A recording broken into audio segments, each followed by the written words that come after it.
Good afternoon, everyone. Welcome to the special business meeting for the District of Squamish for Tuesday, April 5th. Hatsqualin, Queestalukmuk, Squamish, Okameo. We're very privileged to be meeting and doing our work today on the traditional unceded territory of Squamish Nation. Council motion to adopt the agenda, moved by Councillor French, seconded by Councillor Herford. Any opposed? Motion carries. We have a couple of items on the agenda before we go into our closed meeting. So first up is the Public Works Facility Project. And there's several staff members here. Who will I turn it over to? I'll turn it over to our CFO, Ms. Boxford.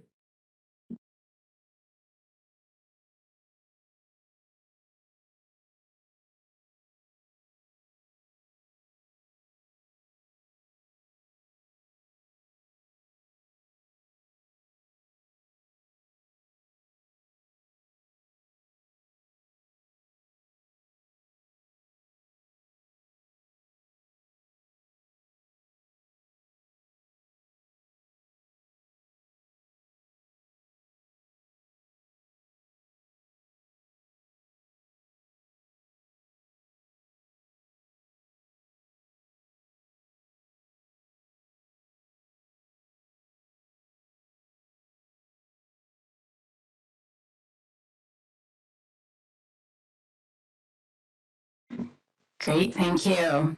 Good afternoon, Mayor and Council, members of the community that are joining us today. My name is Heather Boxrud, Chief Financial Officer here at the District of Squamish, and I will be introducing the presentation on the Public Works Facility Project. This presentation spans multiple departments. So as Mayor Elliott mentioned, there's several of us today, and we're doing a bit of a group presentation, but we will keep it brief and allow for sufficient time for council commentary and questions.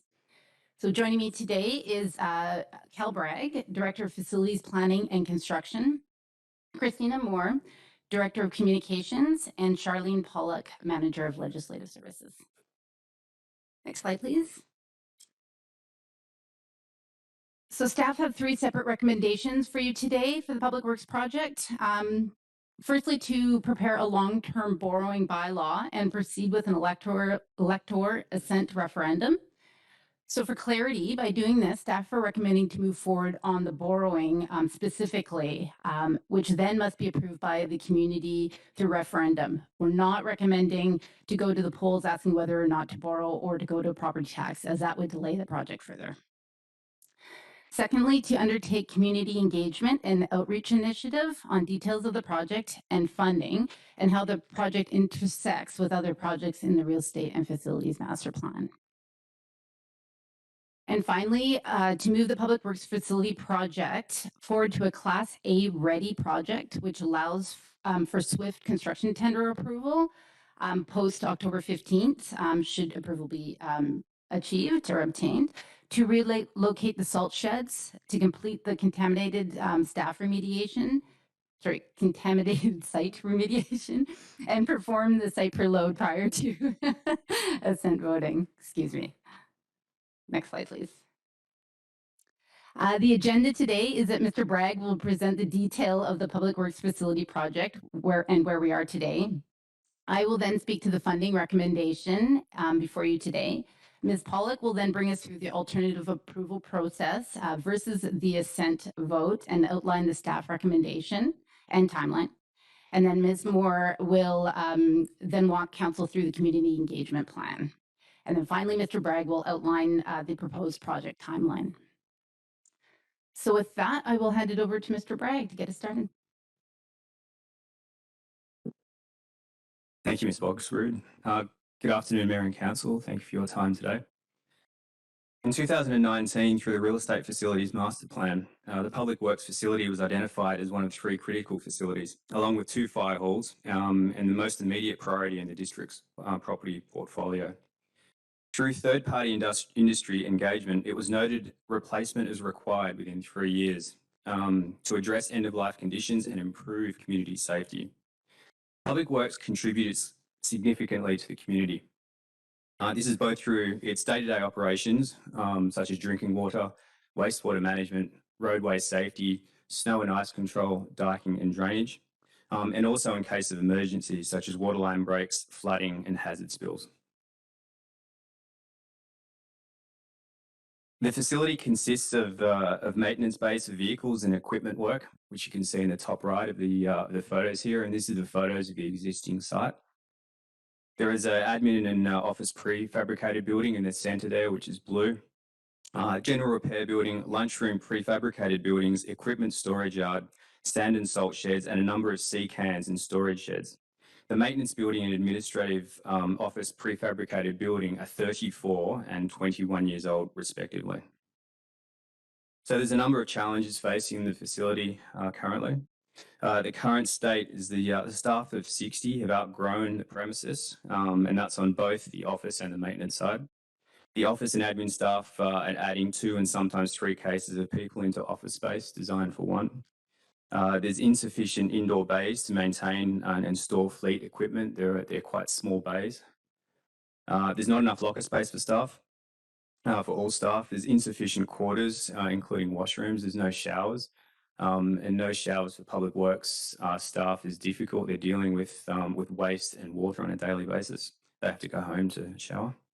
And it doesn't meet BC Build Code in a number of areas.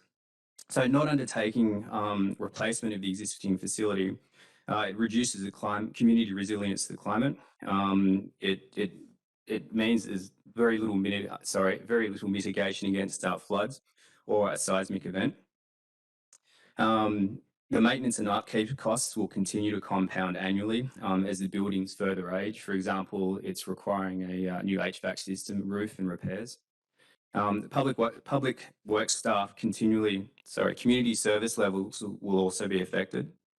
Without a new facility, it will become exponentially more difficult to achieve as the population grows.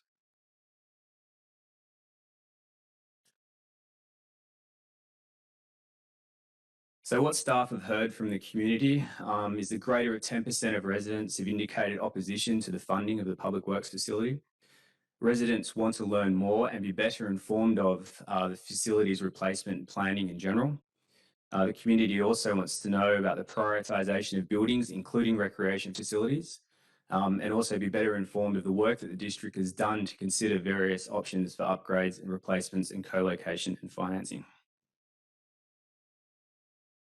So over to Ms. Boxrud to explain the funding options and recommendations.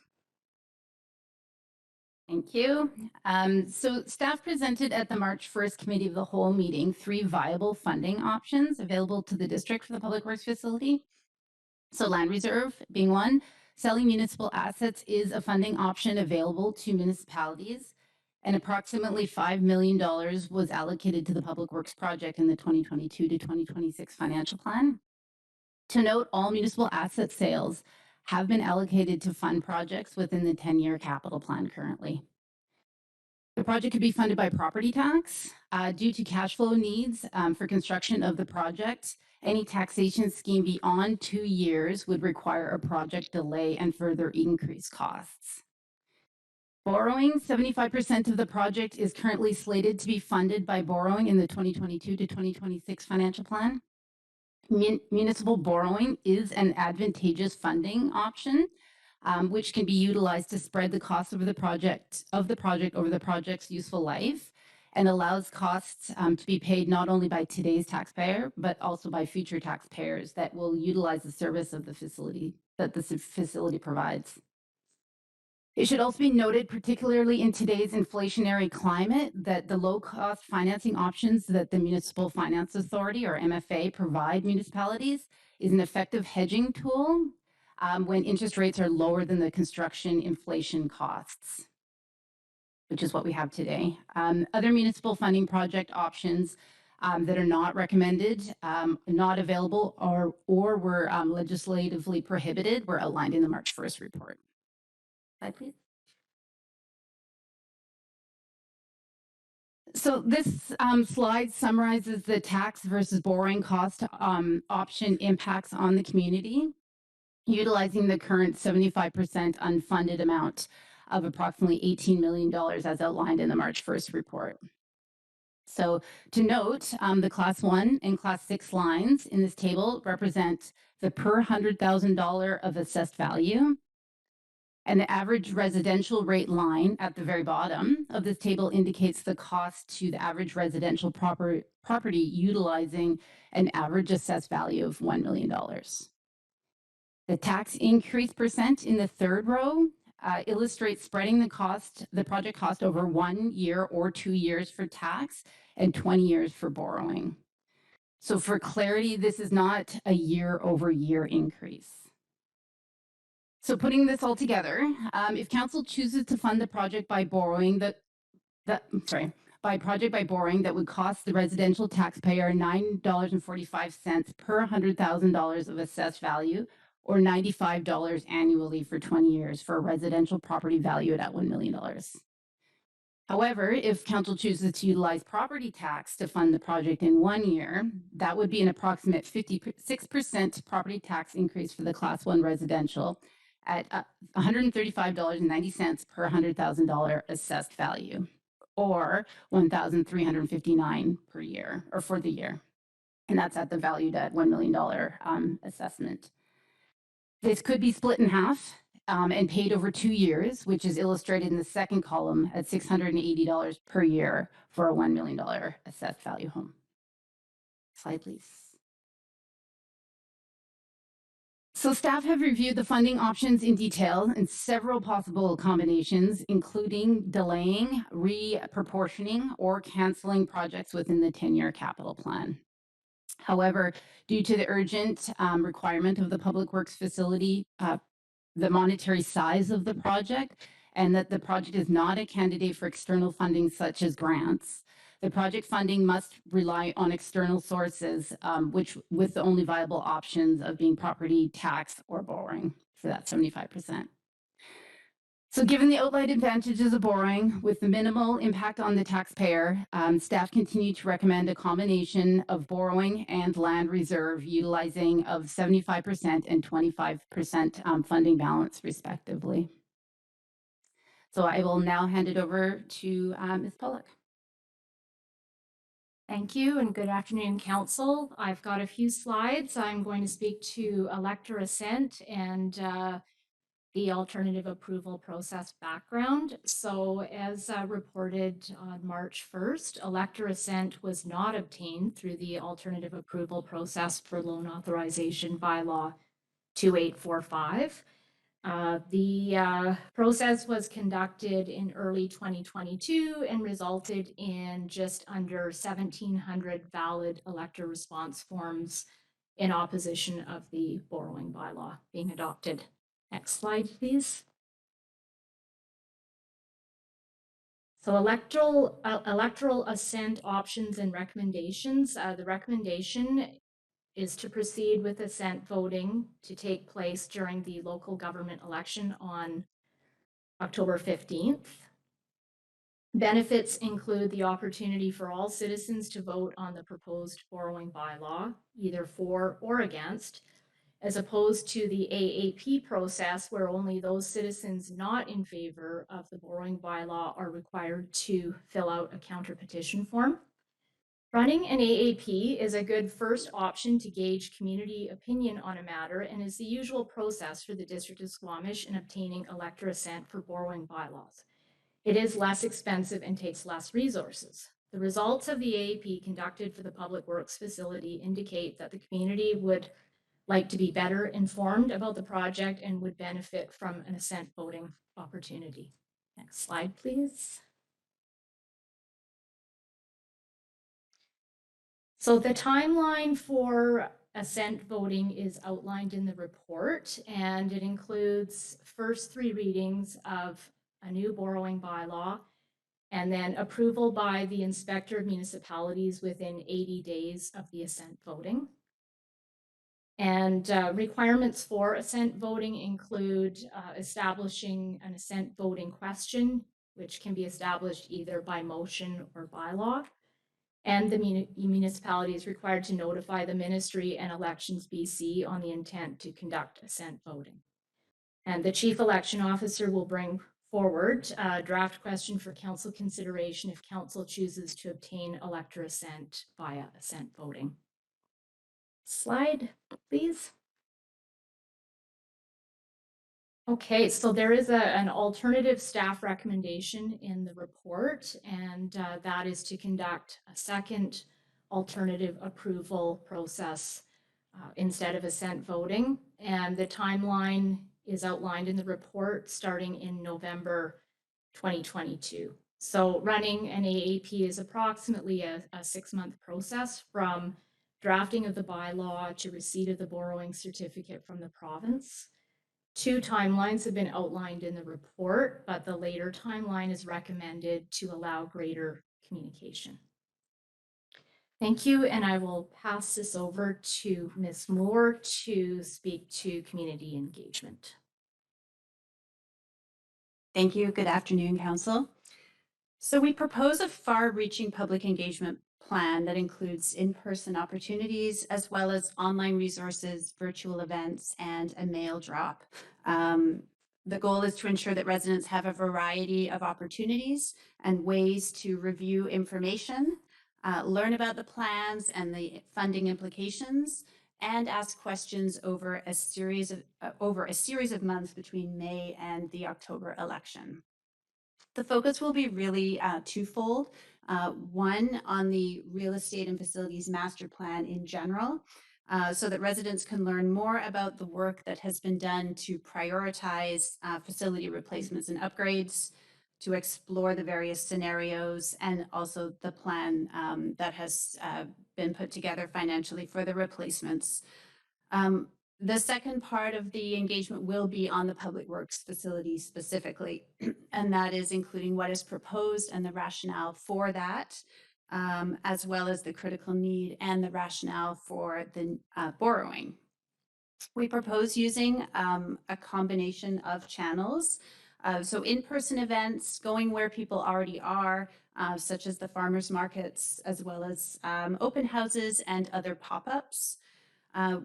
Advertising both through traditional and online means, information boards at some of our busy facilities, and a key component of this would be to develop a referendum information package that would include printed materials delivered to homes in advance of that October question on the election ballot. And with that, I will pass it back over. Thank you, Christina. Staff reviewed the impact of the delay in the project on the project. We mainly focused on time and cost. This is a simple graph here on the left. There's on the y-axis there's time. As you go down, it increases, and then on the bottom there on the x-axis, the cost increases along the bottom. The 3 options reviewed, and the recommended one is to continue site work and design, but delay construction. The site work involves soil remediation, salt shed work, preloads, architectural reporting, and the design work is continuing the design now as the scope and specification, and we get to a Class A budget. The second option and the third option here had the design and the Class A budget being pushed out later. There are impacts to that. We delay our cost certainty, which is delaying the Class A budget, and there's also a real risk of losing the existing project team that's involved at the moment the further we push it out. The number one and recommended one, which is to continue site work and design and to delay just the construction portion, has the least impact on time and finance on the project. So this assumes that the assent vote is positive in October this year. All 3 options increase the cost of the project. The construction environment currently is in a fair amount of flux, and that's relation to pricing due to general inflation, labour shortages, wage increases, and material supply constraints. And they're all contributing to a larger than typical construction escalation number. From our consultants, we've got quantity surveyors that are engaged, and they're saying numbers of 7% increasing this year. When we're talking to builders, they're saying probably higher than that, even up to 10%. So every month we delay this project costs a significant amount of money in the tens and thousands of dollars. The driver here was stopping or delaying the existing design process, and this is the critical path. The longer the delay, the more unknowns are created, and reducing project cost certainty and project time certainty. So just looking at option one, which is continuing required and recommended site work and the design work a little bit further here, and then delaying the construction. What this does is it allows the design process to continue to achieve Class A certainty. And that's when we lock in the costs anywhere between Class D and Class B, it does waiver because the specification and the scope of work is not finalised. It also allows us to conserve the current momentum with the project partners that we've got at the moment. It is a very demanding market. There's a lot of work out there, and it keeps the team that we've got locked in. It's also the best mitigation against construction escalation, and also it allows us to work with a wastewater treatment plant with possible synergies there. This is a recommendation from staff. There's 3 of them. Would Mayor and Council like me to read in detail or provide an overview summary of the 3? So the summary version is the first recommendation is for staff to prepare a long-term bylaw and proceed with an elect or assent referendum. The second recommendation is to undertake a community education and outreach initiative. And the third recommendation is to move the public works facility construction forward. And that includes the current site works, which is the design and documentation to get to a Class A ready project, relocation of the salt sheds, work on the contaminated site remediation and site preload. Thank you, and we'll forward to questions and discussion. Thank you very much. I've got Councillor Race, then Councillor French, Councillor Herford, then Stoner. Thank you. 2 questions. One is, what is the soonest we could have an assent referendum if we chose to do it now as opposed to wait for the election in the fall? And the second question is, what's the latest we can be to adjust the tax bill for this year?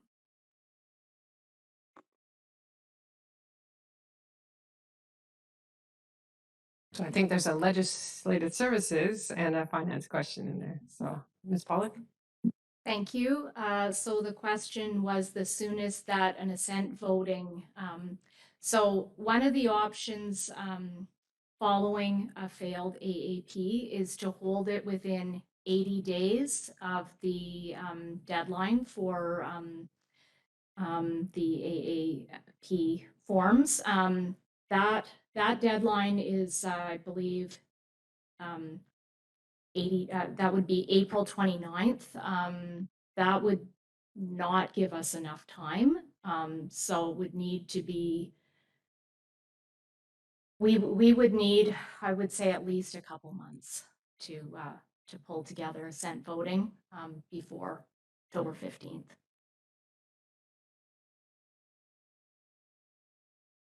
Ms. Arthurs and then Ms. Boxer. And if we were to run an earlier assent vote referendum at the poll, it would likely run into the summertime.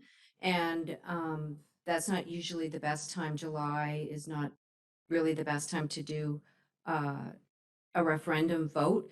What happens is the bylaw gets through readings. It's all got to go to the ministry for approval. And then once that, there's a deadline for holding the vote once that approval is met with the bylaw on an assent vote. And that's different than the timeline with an AAP. So it sort of will run into the summertime, which is not optimum. Thank you. Great question through the mayor. We are basically in the final throes and ready for the tax rate bylaw in the next coming weeks. Certainly, you know, it's next week that we were planning on bringing it back, but certainly we could push it off a week or two. I don't know if Mr. Russell's on the line, and I certainly don't want to push his work plan out too much, but we don't have a lot of time for this year. It would mean delaying the project further for property tax funding in terms of potentially next year. Councillor French, then Herford, and then Stoner. Thanks, Mayor. So if we go with the assumption that we do put a referendum question to residents, will it simply ask residents to support the borrowing bylaw to fund construction of a public work facility? Or would it be something other than that? Thank you for the question. So the question would be framed whether the public are in support of borrowing X number of dollars for the public works facility construction. Councillor Herford. Thank you. I was curious about and I think this was outlined in a previous report, the numbers escaping me right now, as far as the cost of running a standalone assent process and the comparative cost to running it with conjunction with the general election. I'm going to ask a few questions along this line because I'm curious about how much this process is going to cost the taxpayers. On one of the slides, Mr. Bragg provided it was a $500,000 cost associated with the delay, and I'm curious about the other steps and sort of that accumulative effect of the steps that we're going to need to take to get back to the start line on this. So I want to wrap my head around that. So the costs that I had outlined and their approximate costs from the March 1st report to council, running assent voting standalone, was a minimum of $25,000. And that was for staff to run assent voting, including a chief election officer, deputy chief election officer, election officials, additional staff required to maintain the day-to-day.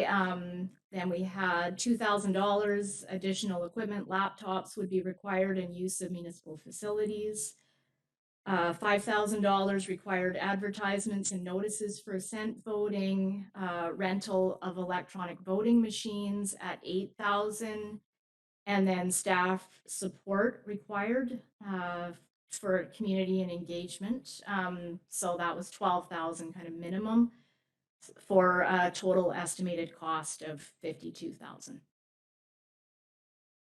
Ms. Arthurs. And just to add to that, because it is a general voting year, it may be difficult for us to secure machines because right now they're all going through their testing and being secured and locked up, and we may have to look wide and far in order to secure our voting machines to run something in last week of June, middle of July. Thank you. And then, and when we run it in conjunction with the general, I imagine that there's a bunch of savings, but is there additional work and just sort of what that difference is cost-wise in the timing that we choose to do this? Okay, so as outlined in the March 1st report, so there's no extra cost because we're already running the election on October 15th. We did have some costs though. We've got additional advertising estimated at $2,000. There may be some additional setup fees for the assent voting question. And then we had a minimum of $15,000 for communications. So the estimate was $19,000 versus $52,000 for running assent voting on its own. Thank you. And I was curious on the next piece of that is the communication piece, which you outlined there. I think there's two pieces, which is the sort of the required notice communication piece, advertising, and then there's our communication package that was just outlined. And I'm curious the costs associated with projected with that and whether it's budgeted or can be absorbed from somewhere. So kind of two parts of that question. Through the mayor, thanks for the question. I think that the plan for the communications and engagement plan would be to absorb the cost within the project budget of the Public Works facility. So this would be a portion of that project cost. You know, I think what we heard from the community through this process was that they need more information, they want more information. So some of the costs that are associated with whether it's an assent vote or an AAP, really we see as being very similar. We want to take this time now to do further engagement. You know, we started this conversation with the community back in September with the engagement around the 5-year financial plan. We did hold an open house. There was an a frequently asked questions and a backgrounder. And it has taken time for, you know, that information to really take hold in the community and get attention. It's just the nature of the complexity of the project, of the complexity of the plan and the work that has been done so far. And also, you know, the questions that we have heard from the community. So costs, really, we see the cost being quite similar depending upon where we take this, whether it is an assent vote or an AAP. We think it will be quite substantial. There is the legislated part, as you mentioned, and then additional investment around some materials that we can share, advertising through the local media, with a drop information package to homes, that kind of thing is where the bulk of the cost would come in. Thank you. So funded through the project envelope, and that makes sense. That's the project that we're trying to accomplish here. But has there been some refinement of that, what that dollar value would be? To me, the building envelope is great because that sort of shows the funding mechanism, but I'm trying to nail down the as many direct costs as we can find, because I know the ones that I know there's more that we're not even discussing. So I'm just curious where that lays. Yeah, just if there's a rough number. I know it's going to be sort of evolved depending on the needs and so on, but just a rough number around the projected communications cost. Absolutely. Through the mayor, since the March 1st meeting, we have evolved that budget and that planning a little bit more thoroughly, and we estimate between 30 and 40,000. Thank you. And then the last question on my list. But, thank you. Ms. Boxford, you put up the slide where it showed the projected cost between the taxation and the borrowing, and splitting the taxation over 2 years. That slide, the borrowing cost was roughly $95 per year based on the. But over the term, because we're going to have population growth, that would be decreasing over time per household. Is that correct? And I just want to sort of pull that apart just a little bit so I understand the ongoing impact, because the borrowing cost is spread over a longer period of time. And sometimes that sounds like a bad thing, and sometimes it sounds like a very good thing. So I just wanted to sort of pull that apart a little bit, if you could speak to that. Yes, absolutely. Thank you for that question. Through the mayor, that's exactly right. So, I mean, this is just the $95 of the cost of today spread over 20 years. Now, and that's for today's population, but it is not considering growth. That would certainly be brought down year for year as the community continues to grow. You can have more questions, just wanted to. Councillor Stoner, and then I've got Pettingill and Anderson on the list. And Councillor Race again. Thank you. Through the chair, in the staff report, it says an AAP process could be conducted beginning in late April 2022, but that's not being recommended. Wondering if staff can elaborate on that in terms of why it's not being recommended. Thank you. Through the mayor, the main reason that's not being recommended is we're recommending a robust communication plan over a longer period of time, and that would allow less communication time. Ms. Arthurs. And just to add to that as well, from the time that AAP closed and the extensive amount of time we had to verify the elector responses, it closed the window on the deadline for holding a April 2022 referendum, as far as it meant meeting our statutory deadlines for advertising, securing the machines, getting staff together, having ballots printed. We just didn't have enough time to turn around, and we also didn't have a budget for it at that point. So it wasn't a viable solution to end up having the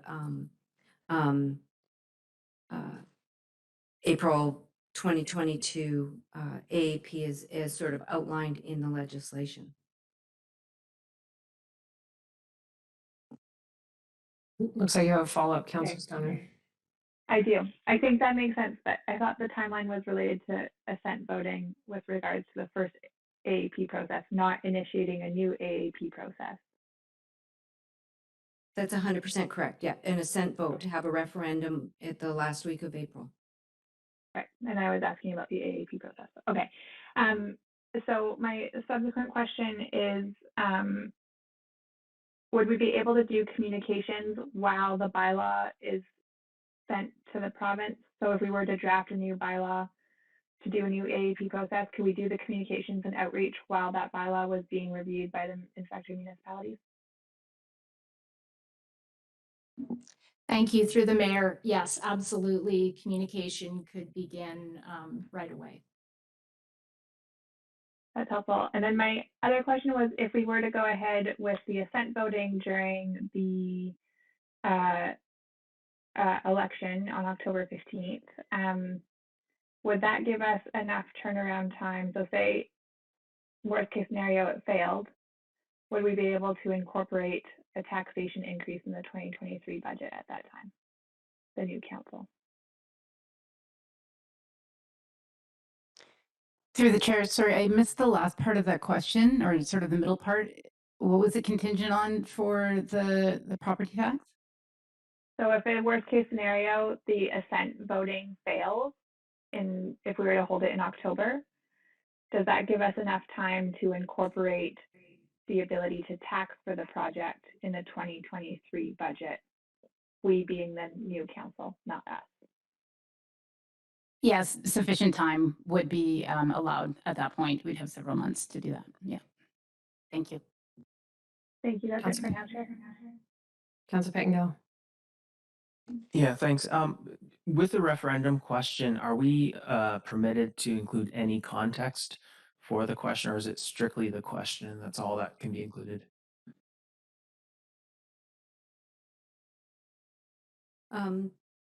All we're allowed to have on the ballot is the question, plain and simple. We're not allowed at the poll, at any voting place, whether it's advance or the general voting day, to provide information. People have to do their homework before, and our staff are not permitted to answer questions about it either. So they have to know what they're voting on before they come to the poll. Okay, thank you. And then there's a little more, I guess, guardrails around what can happen during an elections period. So does that mean, is that going to restrict our ability to communicate with the public in the way we want to leading up to the election? And on the flip side of that, would that mean third parties, like we saw now, sort of an active campaign against something, would they have more requirements to speak to the truth, or more limitations or oversight? Or I'm just wondering if there's someone can speak to the interactions between elections laws and the timing of this. Thank you for that question. That's a great question. 100%, we have the ability to do, because it's our initiative, we have an ability to really do a comprehensive education campaign, which is what is being planned. And we can spread it out. We're not time durated or anything like that. People or groups who want to launch an official campaign, one way or the other, there are requirements of Elections BC under the Campaign Election Financing Act. And if they spend money, they have to register with the province, with Elections BC, and they have to keep track of the money that they spend, the donations that they receive, that type of thing, the ads they run in the newspaper, and report on it. And it doesn't matter how big or how small that amount of money is. You have to adhere with Elections BC's rules around that. So we don't monitor it. The province does, but there are penalties for not adhering. Okay, thank you. And then my last question, last time we talked a bit about the public works yard and council had some questions about scope. So I'm just wondering and we've heard there's sort of lots of cost escalation with general inflation and so on. So when do the sort of questions about scope and cost escalations and all that come together and sort of determine what number goes in the referendum? Through the chair, good question, Councillor Pettingill. We're proposing to come back to council on April 26 to specifically answer those questions that were asked prior. We have the architect coming on to speak about their product, which is always really interesting. And they'll explain the scope, the size, how we got here, the basis, and the complete product, and why we're sitting in this position now.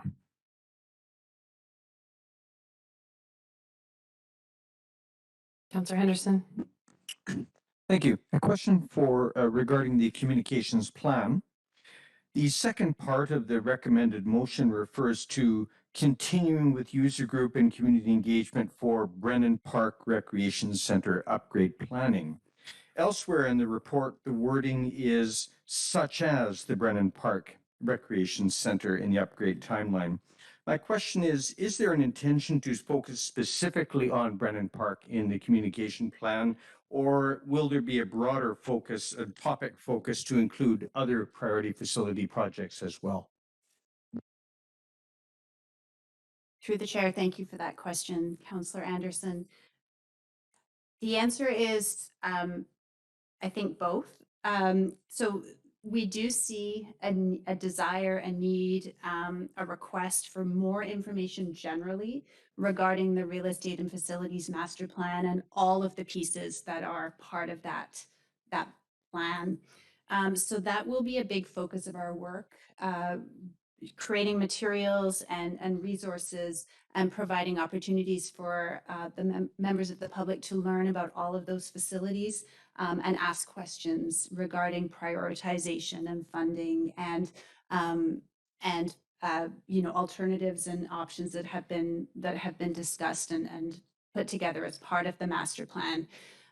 Specifically, through the AAP process, we did hear a lot about the desire for the recreation facilities to move forward. And that's, listening to public input and public feedback through some of the social media conversations and media coverage that we saw as a result of the AAP.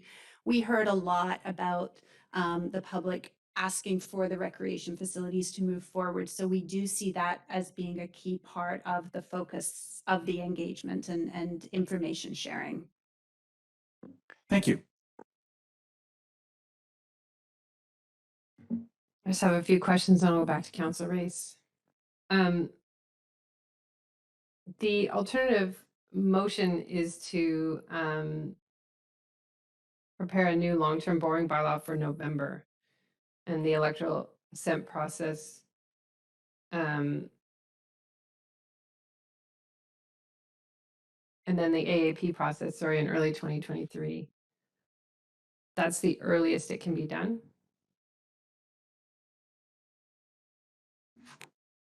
No, that's the recommended timing, but it could be done earlier. Can you just reiterate why it's not being recommended for earlier? It's being recommended to run after the election. But it could be run earlier if that is what council wishes. Ms. Arthurs? So earlier depends on how much earlier, because it's the same staff that run the AAP that will be running the general voting. So again, we looked at the timing of if we start it and have a bylaw in front of council in May, then the bylaw has to have been, it'll be actually before May. So we would do the bylaw, it goes to the ministry for approval, it comes back to us, we bring it to council for 3 readings, then it goes into the newspaper for so many publications, and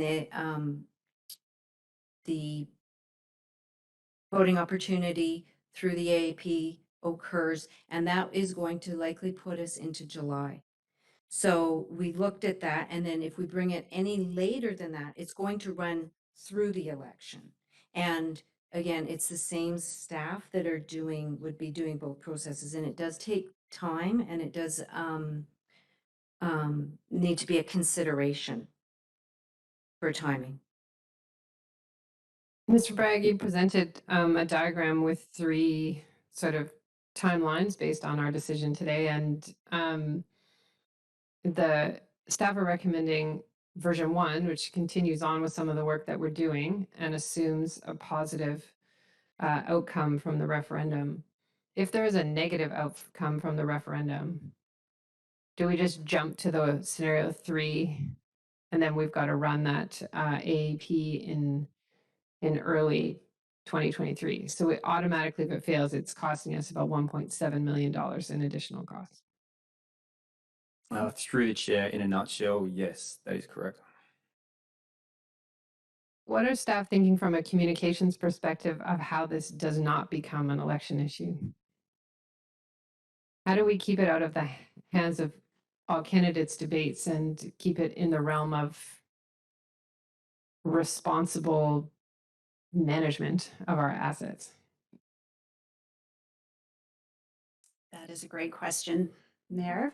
I think as we've talked a lot amongst our team about this topic, and certainly have heard council's questions on this topic as well. As we all know and can recognize, the pre-election rhetoric is growing in the community, and we are dealing with a lot of misinformation and opinion based on incomplete pictures of what some of the issues are here at the hall, and what the decision making that council is undertaking. One of the big advantages that we see through this communications and engagement plan is that any person who puts their name forward for the election to run for office will also have the opportunity to learn about this significant master plan, the real estate and facilities master plan that council and staff have spent a number of years on already. And so I don't know whether it's possible to avoid it being an election topic. I think the best case scenario would be for us to ensure that the community and those running for election have all of the information that they need and to understand the complexity of the issue and the complexity of the decision making in front of this council and the coming council. So despite all the work that would be involved, it's really staff's feeling that we shouldn't spend more time on an AAP process and do the same kind of education and keep it out of the election debate. You really want to do it during that time frame.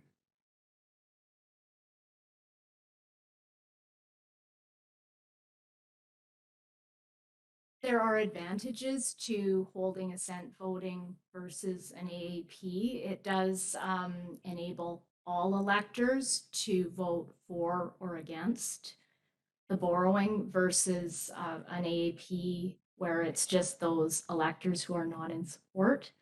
But both options are available. Councilor Race. Thank you. Back to Ms. Boxrud. I know the recommendation is, and I think it followed the original format, 25% land reserve and 75% borrowing. But I'm frankly still looking for alternatives to allow us to move this forward sooner rather than later. and the $500,000, which seems to be the minimum loss as a result of this, I have to tell you, I find a bit aggravating. And I'd like to try to minimize that if possible. So I'm wondering about options like how much is in the land reserve? Could we put more cash in it now? We wouldn't have the land reserve to help fund future projects, but we maybe borrow more later to cover the cash now. Do we have options around that? And would that then maybe lower if we decided to also fund it by 2 years of taxation, lower the tax hit to something that's maybe just a little bit more realistic for people? Do we have those types of options in front of us? Thank you. Great question. Through the mayor, we have looked at so many different options and considered all of these different areas, and we keep running into the fact that the public works facility is relatively urgent. Where there is space in the 10-year plan could only be 5 or so years down the road. It takes time to sell assets. There's, rezoning, and there's, a bunch of, the marketing and then the conveyancing, and all of that takes time. We don't have money in the land reserve that could fund this to that degree. Any, as I mentioned previously, one of the benefits of the borrowing is not only that it's quicker, but that also it has that hedging ability against inflation. And so our costs actually exponentially grow higher if we don't go towards something like borrowing, because we can't secure certain costs and prices earlier on because you haven't generated the cash. So we've looked at so many different combinations and scenarios, and we just keep leading back to we can either go through property tax at a maximum of a 2-year, or the borrowing scenario. So that is why staff is recommending this recommendation today, to go forward with the borrowing.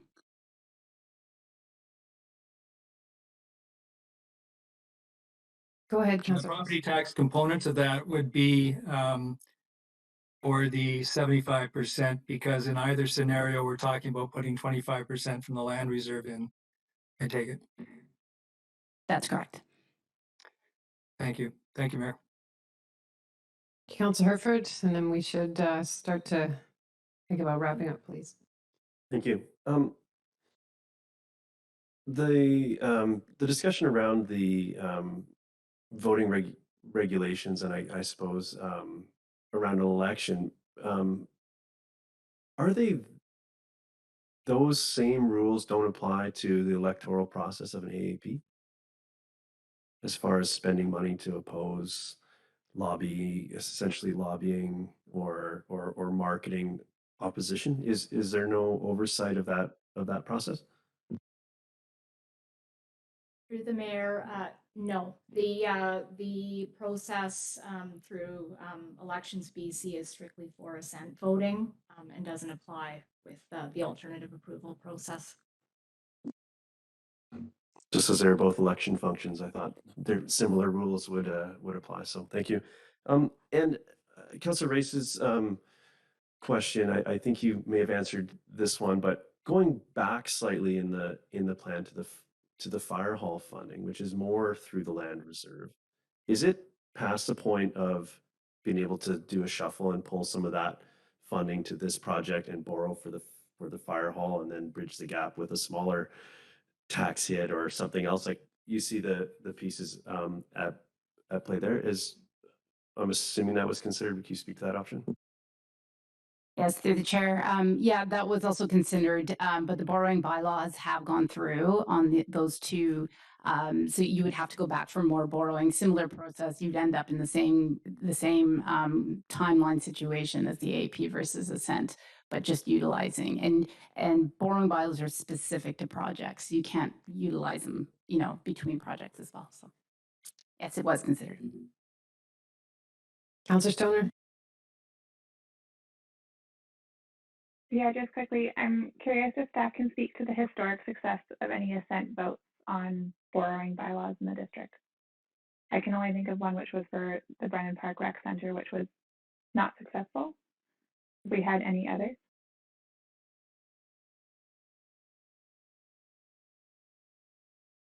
Um, We had the library. We had, which was, I think might have been run through the SLRD, but we did do that one. And I'm not sure about the Brennan Park. Are you talking about for the aquatic center? I don't remember that one since I've been here, but there's only been one other loan authorization that I can remember, and that was to loan Quest University some money, and that was successful. Okay, that's helpful. Thank you. And then one other quick question, just in terms of timing, can we envision a scenario where we'd be able to do a second AAP process in advance of the October 15th election date? That would then allow us, like, if a second AAP process failed, it gives us the backup to do an assent vote on the election day. So the easiest way to answer that is to go backwards. So October 15th is the election day, and if we were to have to run an assent vote, you have to have all approvals back from the province, from the ministry, 80 days before that. So that means back it up again. We put together, do an AAP, advertise, say it fails. There's not going to be enough time to do another bylaw, get it to the province, have it approved, do our question in time for 80 days, that 80-day deadline to voting. But on this one, That's not quite 100% true, but like that's a pretty much the way that the timeline goes. So with in this order to AAP that failed, we had the option, if we had our ducks in a row, we had 80 days to do an assent vote within the last day of the AAP signatory deadline. That's right. That's right. But it So can't can be we more align than it? 80 days. So could we align a second AAP process with that 80-day period being in the election for the assent voting? We very likely could, where it'll become really important for staff is we have to actually make sure that our last day of the AAP runs accordingly so that so that we're not a day or two out on either side. We have to make sure that it's exact.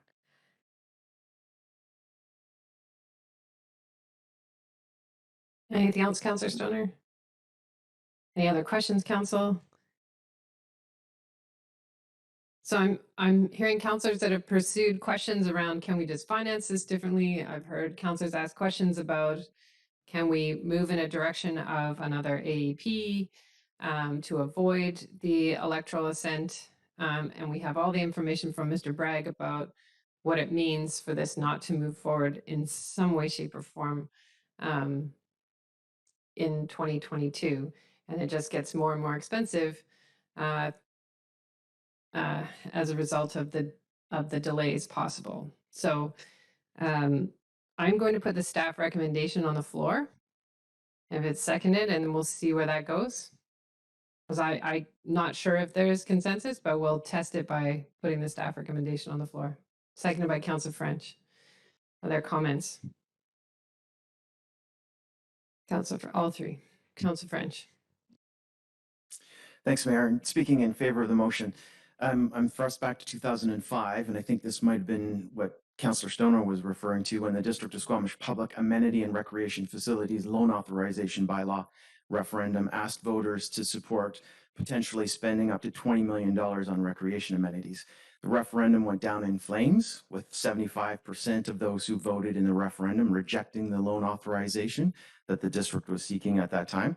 And that referendum failed mainly because information presented to support the bylaw just was inadequate. There were a lot of holes. And there was some infighting amongst the recreation groups that felt that they would benefit from that loan authorization if it went through. And that caused issues. So I'm confident that this vote on a new public works facility will be a vote based on an abundance of project information. I'm confident of this. there's already a significant amount of information about this project that didn't exist just a few weeks ago. So I support moving ahead to ask residents if they want to invest in a new public works facility to make sure that community safety is a top priority through reliable operation of the wastewater treatment plant, through reliable drinking water delivery, snow clearing that we can rely on when it's needed, consistent parks maintenance, emergency services when water lines break, and flood mitigation when river water levels rise. I support the motion, Mayor. Thanks. Other comments? Councillor Race, then Councillor Herford, and then Stoner. Thank you. Difficult decision. I'm certainly, there's 3 points to this motion or this recommendation, and I'm certainly in favor of continuing to work in this building.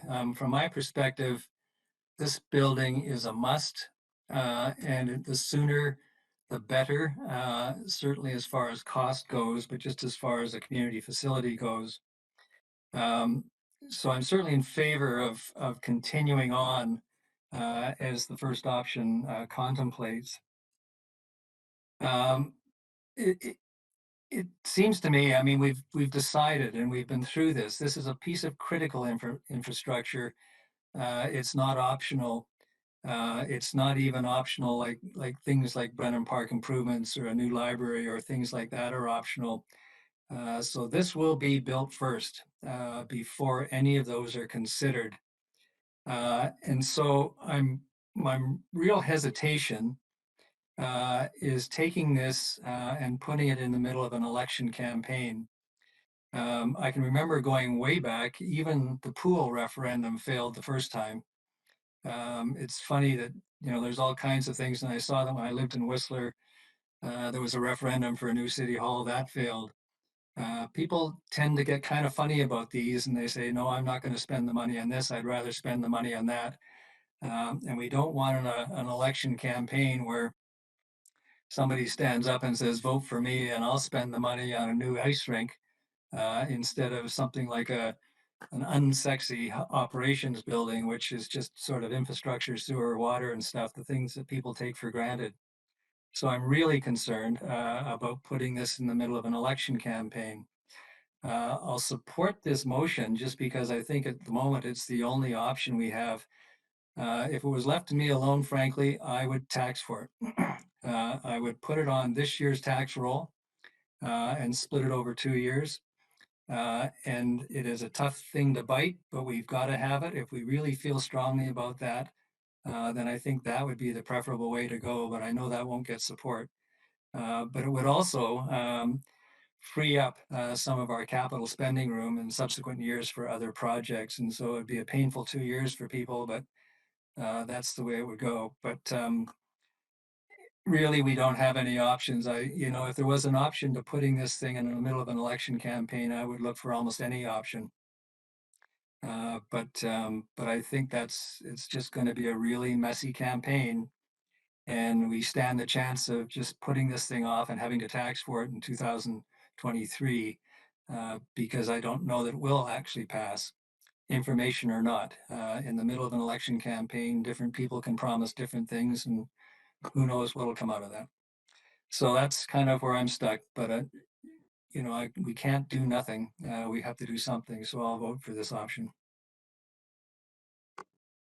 Thanks, Councillor Race. Councillor Herford. Thank you. I'm speaking in support of the motion. I think the previous speakers spoke eloquently to the need for this facility. This is a need for our community, not a want. So we need to execute this. We've heard a few different scenarios run today around what timing could be better and where we wish we were. I wish we weren't set back in the time and in over $500,000 in expenses that will be coming from the taxpayer.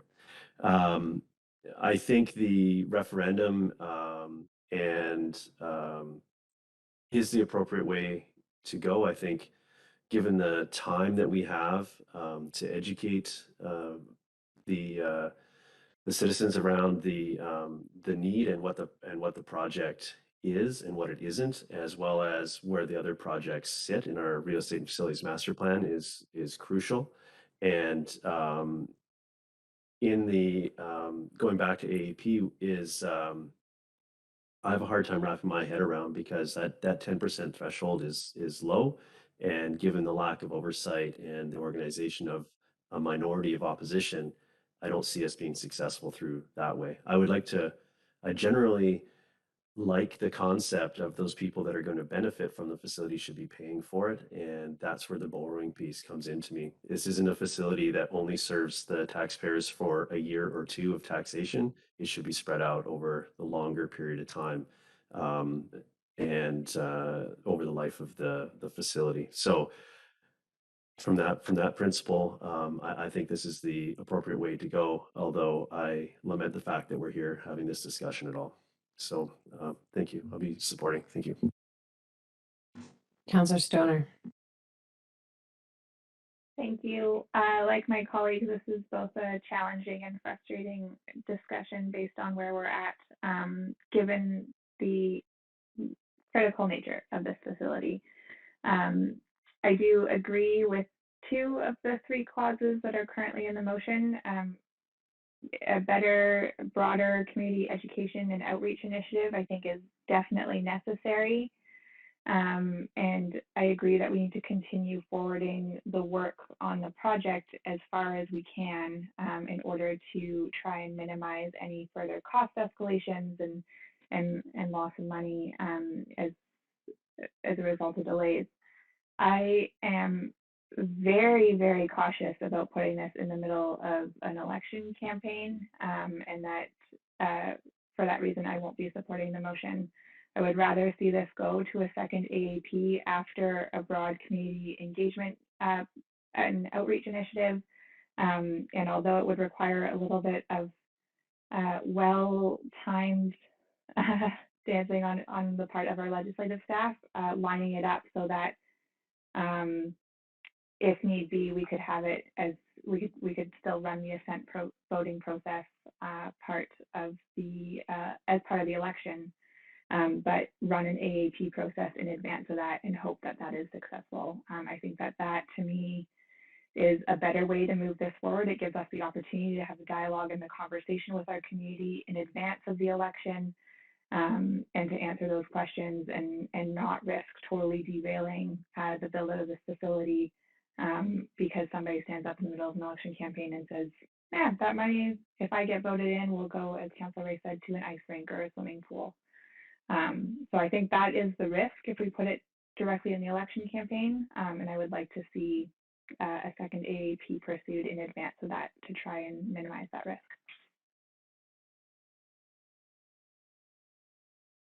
Councillor Anderson. Thank you. I'll be speaking in support of the recommended motion, with the understanding, as we've heard from Ms. Moore, that the information communications program will address other aspects of the real estate and facilities master plan.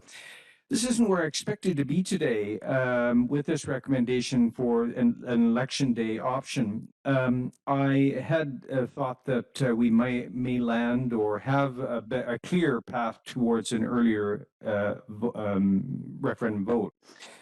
However, I appreciate that the timelines are difficult and clumsy for that option, as Ms. Arthurs has spelled out for us. And I also note that staff appear to have very diligently looked at options to address that $500,000 projected extra costs in construction due to our delays. I'm also mindful of the comments also made by my colleagues on the election day scenario. And in the past, the pool referendum has been mentioned. I believe that was a regional district. I'm not clear on that. But Second Avenue improvements was a referendum that was an issue that was lost. And that project was delayed many years ago. So was Brennan Park Auditorium and Ice Arena itself was defeated in a referendum vote on election day. There was another more recent one concerning election facilities that did not pass. Maybe it shouldn't have. But we all need to be mindful of this. The community needs to be mindful of this. And I'm confident that we here on this team will be lending our voice to reason in approaching these tasks before us. Thank you. Councillor Peckinpah. Yeah, I'm still churning this over in my mind a little bit, so I'm going to speak to what I'm thinking about and then try and decide how to vote. I think there's benefit to having this during the election time, which will hopefully bring, in the one sense, a little bit of accountability in terms of whoever is running these advertising will have to identify who they are. And that was, I think, that has been missing in some of the misinformation we've seen around, going around. I know Elections BC has limited resources, but I would suggest that we flag this as a possible issue to Elections BC so they're ready to hear feedback when people see things, if they do. I guess the other thing is, I think our council has done, we're always looking out for the best interests of the community, and we want to protect our community from people looking to exploit something like this. To just get elected and to misinform. BC elections can't make candidates tell the truth, unfortunately. So I think that is a real risk. And I think we've seen too, some of the reaction is people just generally frustrated about COVID and the world and everything. There's lots to be frustrated about. And so I think there's a risk that even with the best information, we may get a reaction to something else. And so that's a concern. On the other hand, we can do everything we can and the best we can, but in a democracy, ultimately, the citizens have the vote and the ability to decide and have to take responsibility. And maybe this will be, if people don't do the research and pay attention to some good information, a case where our community pays a hard lesson if depending on how the vote goes. So I'm really quite torn. I would sort of almost lean towards an AAP process after the election, and presumably a new council might change direction. We might end up talking about it in the election anyways. So yeah, it's a tough one. I think all things considered, I will support this resolution, but it's far from a perfect choice, and I don't think we have a great choice. It's maybe the best one available. I guess that's where I'm ending up. So I will support this for now. Thank you. Council, I'm going to move that we sever each of these motions and deal with them individually, given the uncertainty I heard around one portion of this from a number of councillors, just so that we can consider it separately. So I'm going to start from the bottom. Oh yeah, can I get a seconder for that? Councillor Everett seconds. Any opposed? Motion carries. I'd like to deal with that statement first. That council confirm approval for staff to move the public works facility construction forward to a Class A ready project, etc. It's moved by Councillor Stoner, seconded by Councillor Race. Any comments on this particular piece? Councillor Stoner. Just very briefly, I think this is a no-brainer. In terms of minimizing the cost escalations, keeping the work moving forward. And I think staff outlined clearly in their presentation and in the staff report that this work will need to be done no matter the scope of the final project. And so I'm happy to see this work move forward so that we can keep some momentum behind the project. Call the question. Any opposed? Motion carries. I'd like to move the staff undertake a community education outreach initiative regarding the public works facility, etc. Is there a seconder? Seconded by Councillor French.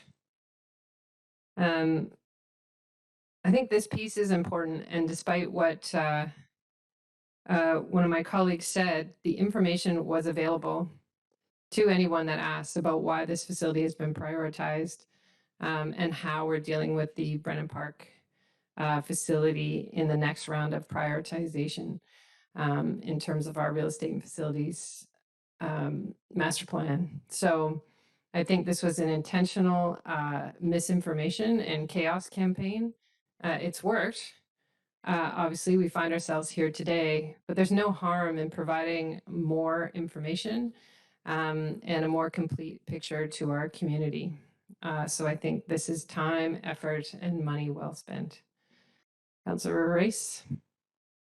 Thank you. And I agree with those comments. And the only thing I would add is that we consider, I don't want to necessarily decide these details today, but I think we consider laying out more clearly the alternative to approval of a loan, which from my perspective is 2 years of increased taxation, and let people clearly understand that that's the alternative as far as we're concerned. Not doing this building is not an alternative. And I think it's important that we present it that way. Seeing no further hands, call the question. Any opposed? Motion carries. I have a question for staff before the next motion goes on the floor. If staff are presenting the scope and the architects are coming on April 26th, do we still have time to run an AAP subsequent to that?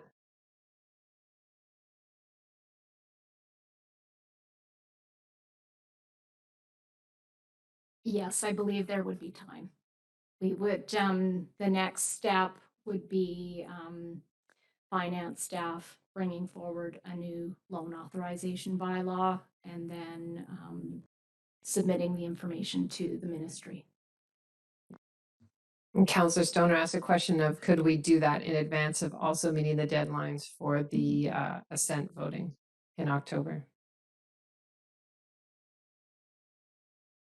Ms. Arthurs or Ms. Pollock, which you decide. The bottom line is it depends when we get ministry approval back on the bylaw itself, Which bylaw? the loan authorization bylaw. And can we use the same bylaw for No, AAP? it has to be, oh, we can use the same. So we can't use the same bylaw as before, but you're asking, can we use the same one as for assent? And that's, yes, you can. So if it fails, like it did, they only have to get that 10% of the electorate for it to the AAP to fail.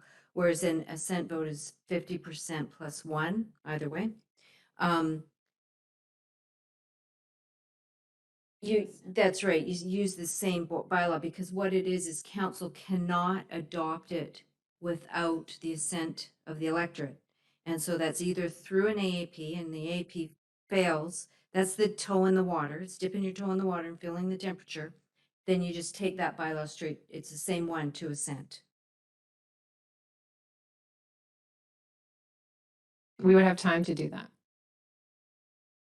In a perfect world, we will have time to do that. I can't, the ministry is overloaded right now, so I can't 100% guarantee what, but we would make every effort. And if they know what our constraints are, they tend to work with us.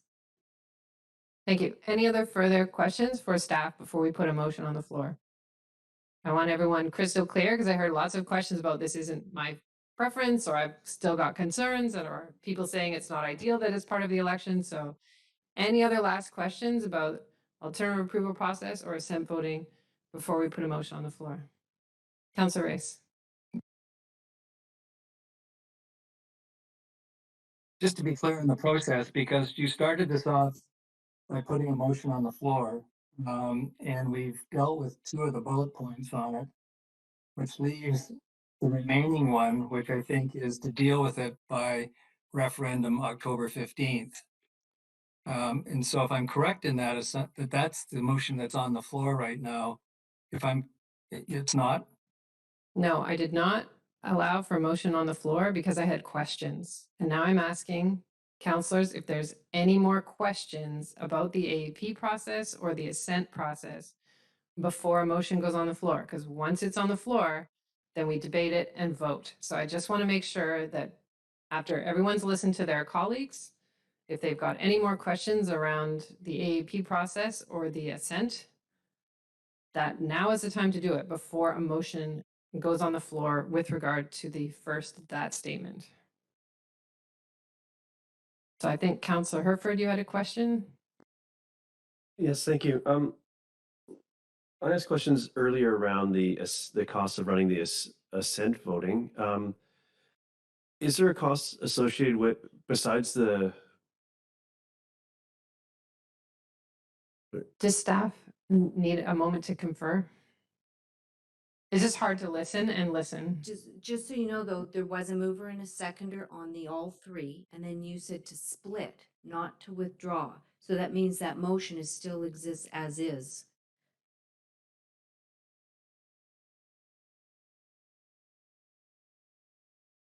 When do you want me to? So I'm severing them. We're going through them one by one. So then you would need to move an amendment on that one, because it is on the floor. It was all three, and you just moved to split them. But it was already on the floor. Okay.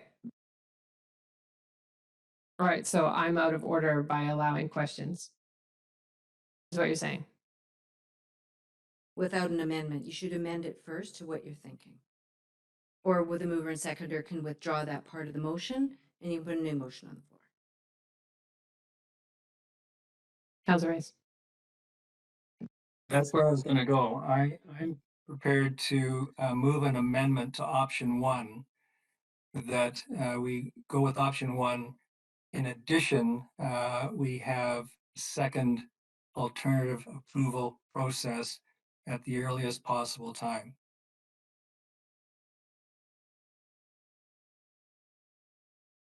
Is Clear? that's clear? So it'd be moving the staff recommendation except squeezing in another alternative approval process ahead of time. Is there a seconder for that amendment? Are you seconding that, Councilor Stoner? I just wanted to seek clarification whether the mover was looking for the AAP process to happen as soon as possible or in line so that if it fails, we can move it to the assent voting process on October 15th. Those are two different dates. Go ahead, Councilor Rice. The intent was, what I thought was the discussion point, was to do the alternate approval process as quickly as possible. And if that failed, then take it to referendum. That's the intent of my amendment, is to add into that process, which is, I think, recommendation one, to add in the soon alternate approval process.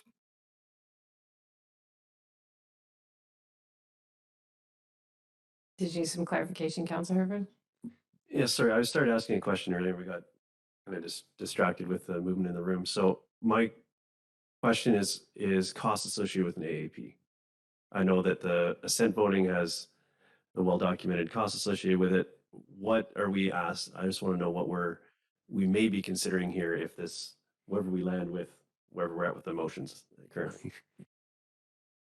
Through the mayor, the costs aren't great with an AAP. There's the advertising costs, and then there will be the impact on staff time. And the communications campaign, which would start right away. Okay, so Councilor Stoner, did you second Councilor Rice's amendment? No, is there? I'll second it. So on the amendment, Councilor Rice.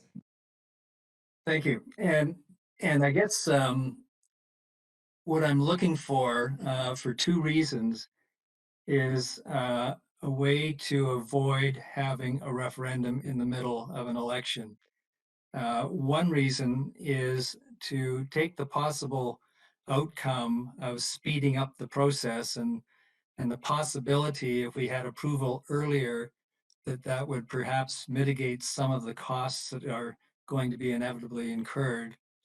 And the second is to divorce it, for all the reasons different councillors have stated, from an election campaign when a lot of people say a lot of different things, so that we get a better, perhaps better judgment on this particular project. So I recognize there's challenges. I mean, I think the AAP process has exposed the flaw to that, and that is 10% dictating to the outcome to the other 90%. classic case of the tail wagging the dog, but I'm prepared to take another shot at that, hopefully with better engagement and more engagement and more understanding of the alternatives in the community, that this might have a chance of succeeding. We also will now have a greater electorate because of the census, if I understand the process correctly. So the number would have increased a little bit. So for those reasons, I think it's an option worth pursuing. Councillor Herford, and then Councillor Stoner. Thank you. I'm generally supportive of the concept, but I think it's crucial that we align it with the sort of with the election if the AAP process is to fail. Doing this as soon as possible, which is what I understand is the intent of this motion, doesn't give our communication team time to have the effect that we would like them to have, in my opinion. So I think that I prefer the motion to be aligned with to mention that alignment with that 80 days prior to the election, I believe is the window. I'm not too sure the wording, but I think that needs to be aligned, because if just to streamline the process, we're going to have to create another borrowing bylaw as well as throughout the summer. So I'd like that to be part of the motion, and I'm going to contemplate what I do if that's or how to word that if I'm going to propose an amendment. But that's where I'm sitting on this one. I do like the concept, but I think we need to specifically align it with the election if it were to fail the AAP. For clarity, Councillor Herford, that statement that's on our agenda allows for that because Councillor Race has moved the assent vote forward for October 15th and added that an AAP process be conducted in advance. So staff have to be ready for an electoral assent vote in October because that's the first part of Councillor Race's motion. So I think it accomplishes what you're concerned about there. Thank you. I just want to avoid triplication of work. Councillor Stoner?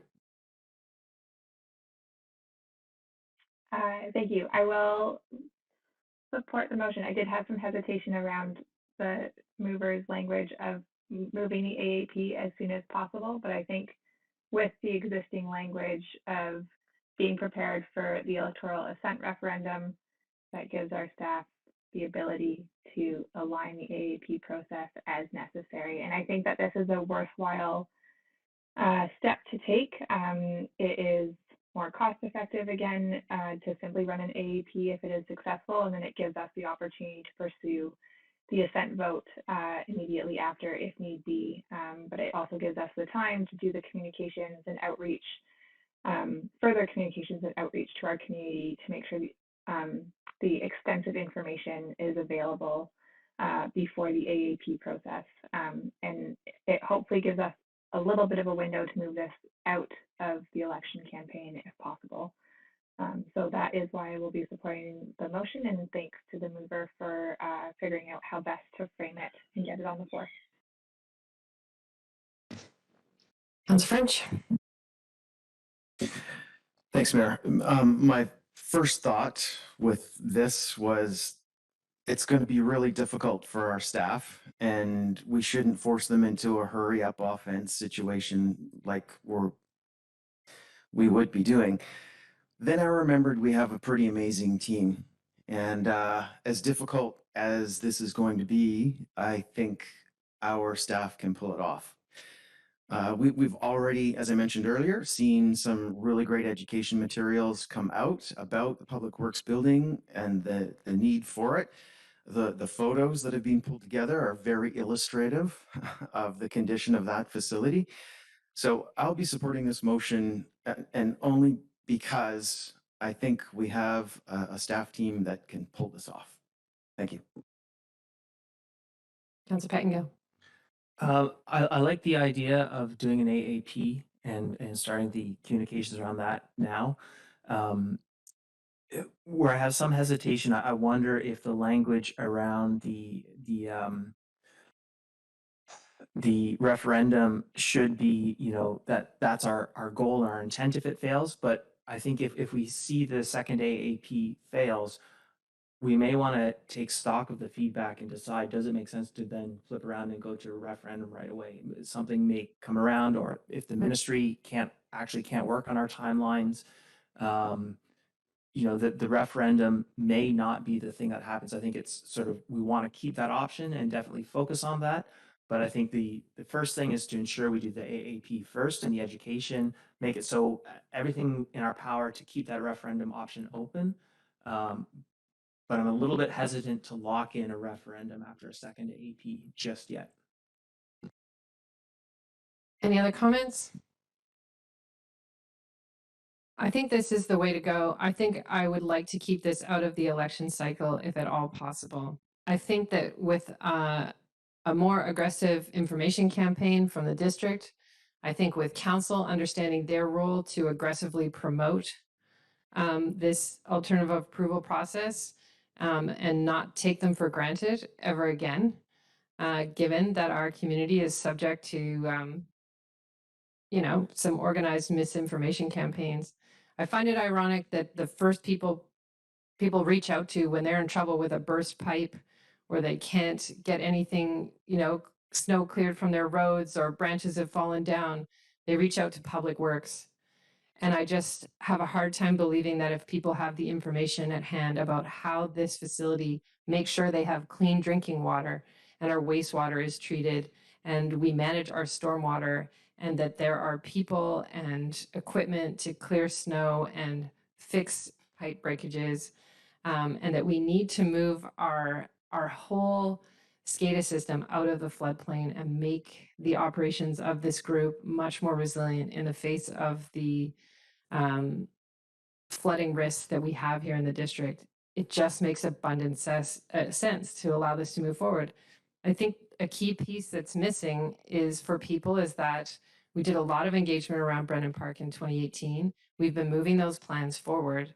And I think we just need to add some transparency about how those will be prioritized in the coming budget cycles once these priority buildings are done and why we can fund them differently than we can fund a public works yard. So I think we can manage this through the AAP process and avoid the referendum.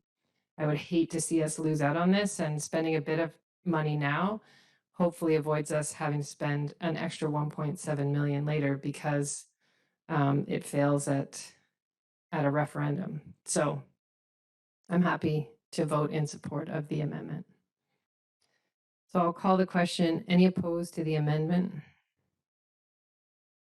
Seeing none, motion carries. So on the main motion as amended. Is that right, Ms. Arthurs? Yeah. Any opposed? Motion carries. Thanks, Steph. Thank you, council. We'll take a break until 2:40, and then we'll come back for our pickleball discussion.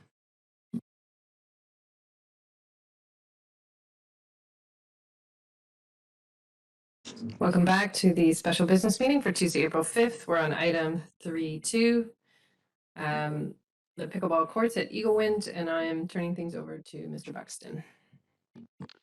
Thank you very much, Mayor and Council. So a brief presentation today just with respect to the Eaglewind Park pickleball courts, which you can see in the photograph there. One of the residents at the Park House Strata provided that. Courts were constructed in 2021 using mostly, the vast majority were grant funds that the Pickleball Association had managed to obtain on its own, and the district helping out on that. Shortly after they opened, sort of summer, fall of 2021, council started to get some correspondence from Park House residents about the noise coming from the courts. And subsequently, in December, council asked us to look into setbacks and potential policy around setbacks from pickleball courts, which has led into some negotiated discussions around use of the courts that's evident in the staff report. Just in terms of, I didn't do much of the work on this. I'd like to acknowledge that the work in large part has been done by Parkhouse Strata residents and representatives from the Pickleball Association, principally Sean Soper and Ken Tanner. And Vince Villan, a consultant that we engaged to help with those discussions, has largely got us to this point. I'm simply bringing the message to council today. I think the other thing to acknowledge is that everyone sees this as a solution for 2022 and not a long-term solution. In 2023, we're going to need to look at different options, but this gets us through this season of play. So you can see from the past photograph how close the courts are. This is an older photograph. It doesn't show the community gardens that now are placed between the courts and the building, but the courts are presently about at the closest point, 25, 26 meters away from the building. In terms of setbacks in the research that we could do online, it's played across North America, and there are surprisingly very few standards, guidelines, or we couldn't find a municipal policy with respect to pickleball setbacks. And very few in terms of standards now. Particularly in the Canadian experience, the report shown, this Spendiarian and Willis Acoustics report, has been picked up widely by two or three municipalities in the Lower Mainland, and they've been sort of working around this. But frankly, there isn't a lot to go on. It's played right across North America, has been for some years, and we couldn't find a great deal. What we could find is from that report, it's recommending 150 to 180 meters, depending on various factors. The Vancouver Pickleball Association is at the 90 to 100 meters without attenuation. Shorter distances require varying forms of attenuation. And then the Tennis BC and Pickleball statements, I say at this point, it's not a requirement or a standard. They're looking at 150 meter setback from homes. So again, it's not easy to go do online research and find a definitive set of standards. In terms of a setbacks policy, we don't think as staff, we don't think that's necessary. It's not like we're going to be building pickleball courts every year. It'll be a very infrequent occurrence. We're aware of the issue now.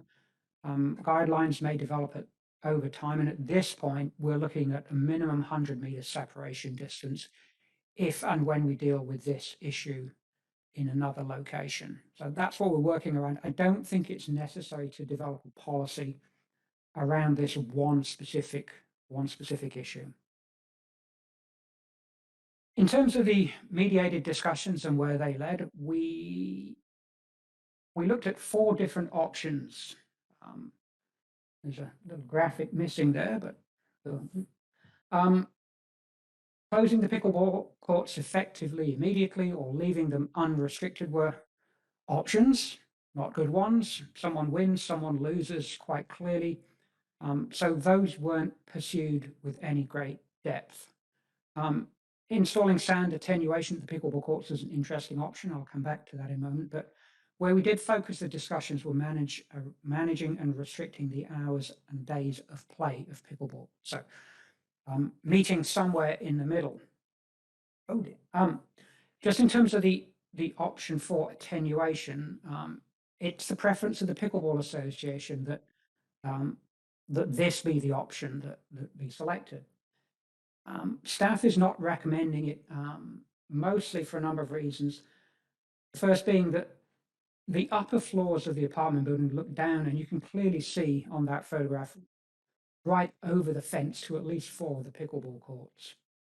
So noise attenuation isn't going to have any impact from those 4 courts on the upper stories of the building. So it's not going to address much of the issue. It will address some. The costs could be as low as 10 to 20,000, but if you want to extend that fence up, you're rebuilding the fence, and then the costs go up significantly. So it's not a proven solution, particularly with our fence at the current height. I don't know if we can get those materials in time for the 2022 season, even if we ordered them now. So it's likely we'd miss much of the season anyway. And to be honest, if we're relocating the courts or discussing that, it doesn't make a lot of sense to put a major investment into this location at this time. So we're falling back onto the managed hours. And this is where we reached. Is there unanimity or consensus on this? No, there is not. I think I would best say that everyone's equally unhappy about where we got to. But from a planning point of view, that's sometimes the best that you get. We think that this balances interests. It provides almost 50% within a few decimal points of 50% of daylight hours. So it reduces the impact of potential daylight or daylight play by 50%. 1 weekend day of noise relief to the Parkhouse residents. Relief for most of the mornings to 1 degree in another. It does vary as daylight hours change over the summer, and we've tried to provide contiguous blocks of time so that we don't have staff running back to the courts 2 or 3 or 4 times a day to unlock and lock the courts. So that's the agreement that we've been able to get to with respect to 2022. So there are 2 recommended resolutions, one of which is that council approve those hours. We will then sign it and lock the court and open the court as we need to. And then that council directs staff to return with options for a permanent relocation as part of the 2023 budget. Thank you. If council asks questions, I can try and entertain them. Thank you, Mr. Buxton. Councillor Herford. Thank you. In my research into this this topic, I ran into the same things that you did as far as the availability of the sort of consistent recommendations and so on. But one of the things that I came across that I didn't see addressed here was the type of paddle. Apparently, in the actual equipment that you use, there are quieter paddles than other ones, and some of the regulations have mandated a type of paddle. Did you come across this piece of regulation, and was that considered at all? I sort of think of it as that extension of that noise attenuation sort of measures. Through the chair, yes, we were aware of that, but again, I say it's not a common occurrence to see that. The difficulty that poses is you're managing equipment usage, so it's very dependent on who brings what to the court on what day, and trying to enforce around that would be very difficult and problematic. You'd have to have someone with an understanding of the right equipment and the wrong equipment. So it's just tricky from an enforcement perspective to follow up on that particular detail. I'm operating a couple of devices at the same time. I'll turn my camera on. Sorry for that. Thank you. No, I appreciate that, and perhaps that can be a recommendation or something that we can talk to the pickleball folks about, so they can that can be a factor there. Now, pickleball's also played in other areas, and I think we received a letter recently from someone that was playing with maybe a portable setup or something at another tennis facility that was nearby some residents, and there was some friction, I think, to probably minimize it, but that was the gist of it. So is pickleball currently allowed in endorsed in other areas? And that's also what I was getting at when I brought forward the motion around citing it. Like, is it applicable, or is it appropriate to play in these other areas that aren't necessarily purpose built? There's a tennis facility, but it is also close to residents nearby. Have you given any thought to that, or is there already something in place for those facilities that I'm not aware of? Through the chair, no, we have no regulations with respect to what can be done in our parks at any particular time. Occasional use of facilities in ways that aren't anticipated, such as using tennis courts for skateboarding, other features, using tennis courts occasionally for pickleball. It's very difficult to manage that. We've focused on where, in this case, where it's specifically for pickleball. It's designed for pickleball. The only thing that's really going to go off there is pickleball. I think if it's going to be difficult to manage occasional use of any of the other court facilities around I mean, we could through a more robust parks use bylaw do that. But the occasional use gets trickier to manage. Thank you. I'm considering sort of the knock-on effect of restrictions put wherever, whatever the restrictions are put on the current facility, sort of dispersing that out and which I suppose spreads the load out on some part, but I also want to make sure that we're being mindful of those knock-on effects. So, okay, thank you. Those are my two questions for now. Councillor Race. Thank you. So, first of all, I was one of the people that voted in favor of putting some money towards these courts, and so I'll take my share of the responsibility for that at this time, and who knows what came out of it. But I was wondering, reading the report, whether any thought had been given. I mean, I noticed the Lower Mainland communities have just plain closed the courts to pickleball, taken sort of the all or nothing step. And I'm wondering if we've given some thought to temporarily relocating the pickleball court or pickleball activity. And I was thinking about the Brennan Park tennis courts, where there is no residential close by. We've zoned for residential across the street from them, but the reality is it'll be a couple of years, I think, before those residences show up. And that would allow us then to actually stop the pickleball on these present courts. And I'm just wondering if staff looked into that or whether if that's feasible or not. Yes, it was considered. We've discussed that with both the Pickleball Association and Recreation. There's already friction between the user groups at that location with respect to the shared use. There are no nets, so you'd have to pull equipment, temporarily set it up to play pickleball. But quite frankly, the demand on those particular courts for tennis is such that pushing that pickleball there and there only would only exacerbate the friction that's already between those two groups, I'm afraid.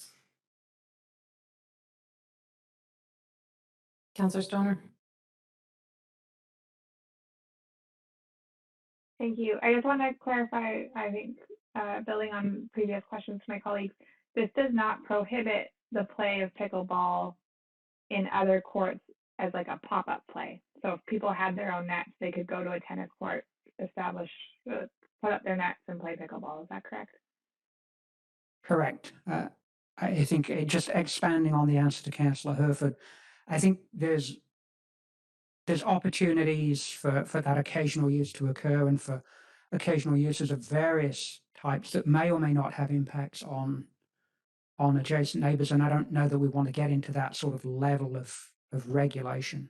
So, but no, it will not apply to other courts or restrict occasional pickleball in other locations. I agree with you that I don't think we want to get into that level of regulation. I just am curious in terms of, I guess the other angle to look at that is the pickleball play itself does not breach our noise bylaw per se, but I feel like the challenge that we have here at the Eaglewind courts that we've created a pickleball specific court, which the continuation of noise is what is challenging the noise bylaw. Is that correct? Through the chair, I think regardless of the noise bylaw, the residents are not happy with the level of noise that comes from the pickleball court. Okay, thank you. And then one final question, just in terms of the table of the proposed hours. You said nobody was happy with the solution, and sometimes that is the best solution in compromise. But I'm just curious if there was ever a discussion around dropping one of the weekdays, for example, exempting that from play to allow some more consistency in work schedules for folks who work from home. Through the chair, no, not that particular issue. There were discussions around sliding some of the hours around, but if you want to try and maintain that around that 50% number, if you drop a day, you start to tack hours onto the morning or the evening. And the issue that we have, if some of the residents of the Park House are concerned about children and getting children to sleep at night. So moving later into the evening hours is not favored by that group. Those people that operate businesses and want quiet time in the morning, if you start to move those hours into the morning, you start to sort of infringe on that issue. So there was no good way to reallocate the hours without sort of pressing a button on another issue.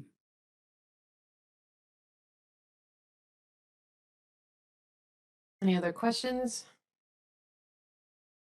Seeing none, the staff recommendation is to approve the proposed hours of pickleball play for the 2022 season and direct staff to return with options for a permanent relocation of pickleball courts as part of the 2023 budget deliberations. There's someone who'd like to move that. Moved by Councillor Stoner, seconded by Councillor Anderson. Any additional comments? Councillor Stoner and then Councillor Anderson, then French.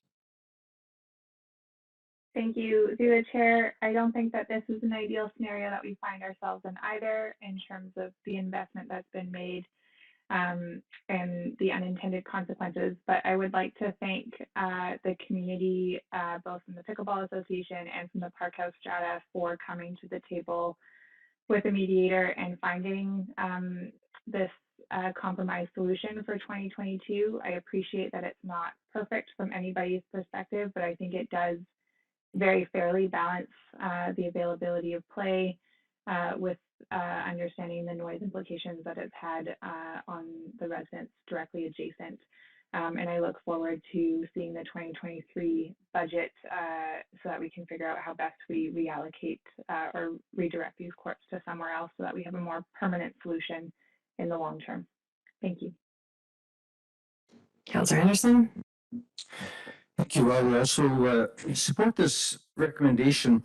I might have asked staff about how recent some of these other municipalities, Vancouver, Port Moody, West Vancouver, their initiatives are, but I'm going to assume that they are quite recent.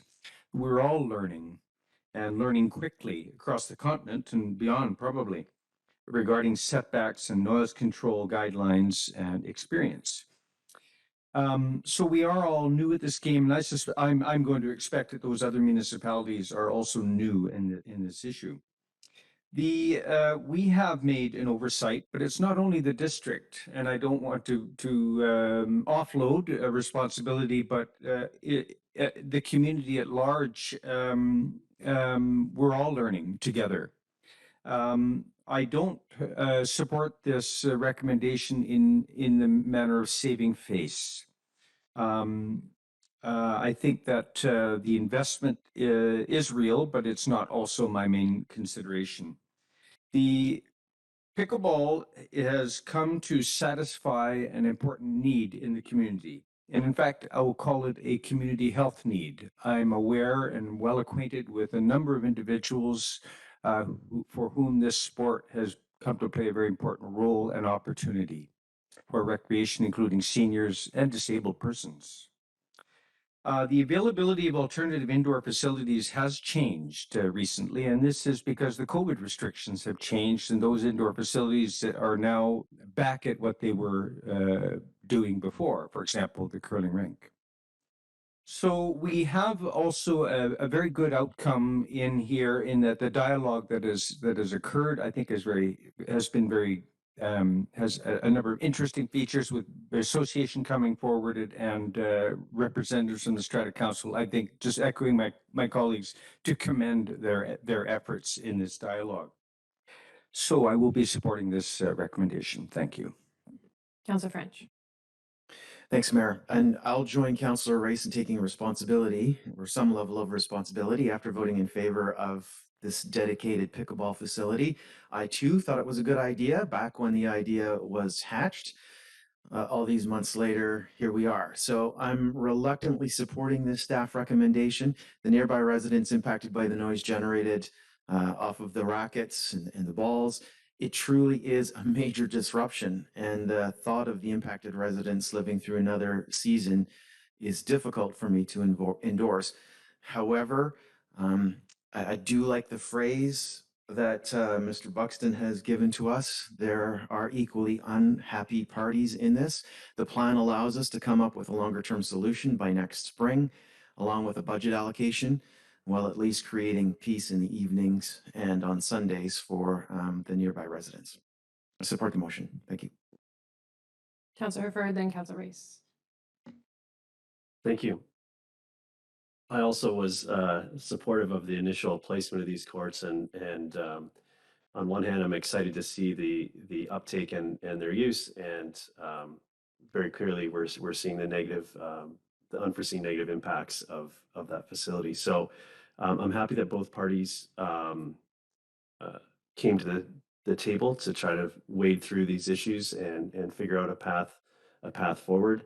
And what we have before us now is an imperfect short-term solution. And again, I wish we could have avoided this, but we missed that opportunity. So here we are with an imperfect short-term solution, and I do look forward to seeing where the longer-term solution, so that the folks involved can get on with playing pickleball without and knowing that they're not offending or disrupting the people adjacent to the courts as they do so. And then, of course, the folks living in the adjacent housing can have a return to some peace and quiet on the edge of the estuary. So I think this is a path forward for us for the short term, and I'll be supporting it. And I look forward to that longer term solution with a proper that should result in a proper facility,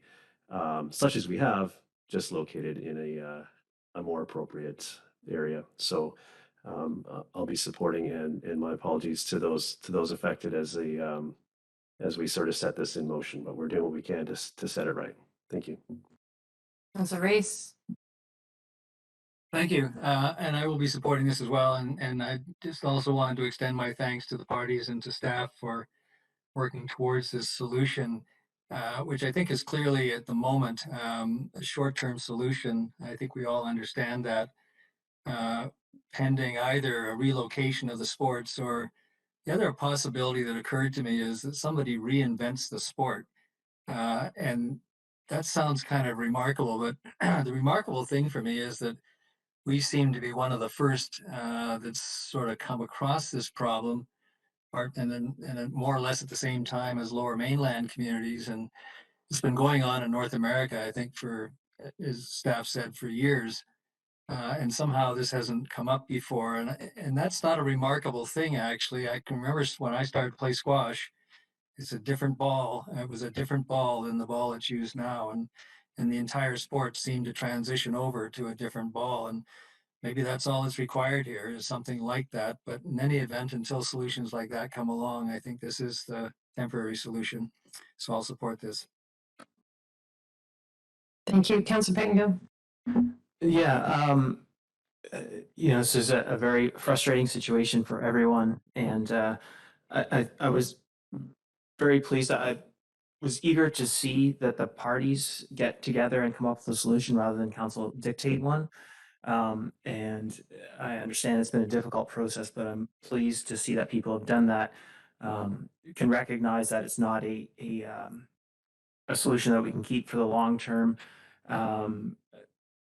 It's a little bit different than what I was expecting the recommendations would be, but having asked these groups to get together and put together some recommendations and an understanding, there's still tension, and no one's perfectly happy.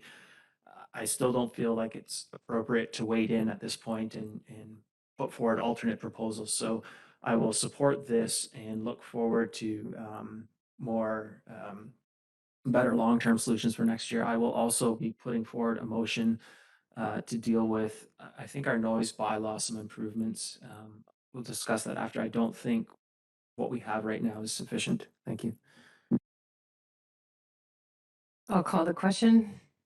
Any opposed? Motion carries. Thank you very much, Mr. Buxton. Council, yes, Can I test a resolution about noise bylaw? I guess if you're going to refer it to committee of the whole. I was going to refer it to 2023 budget, but I can refer it to committee of the whole. That'd be great. Okay. And the reason I ask you to do that is that we don't have the details on what you're proposing, neither does staff. And so to force council into a decision about whether to refer it into the budget or not without the information and the details and the discussion, I don't think is the way we've been operating. So my preference would be for a discussion to be moved to committee of the whole. Okay, yeah, so it's just a discussion on an update to a noise bylaw. Is there a seconder?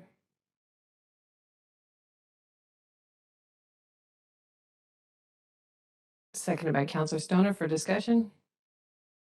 Do you want to comment, Councillor Pangdale? Yeah, if I could. So my thinking behind this is with all the information we've been provided, and I look at our own bylaws on noise are incredibly subjective. And I've only found one claim in any of the papers or anything about the relative volume of tennis and pickleball. And it actually says that technically pickleball is quieter. But what that discounts is frequency is critical.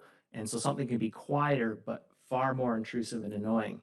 And so when we talk about loudness and all that, there's a lot of factors we have to think about. Other jurisdictions, I think it's West Van, for example, there's some standardized curves on frequency versus volume at different distances and what's acceptable. So you can have a fairly brief but objectively clear bylaw about what is or isn't acceptable.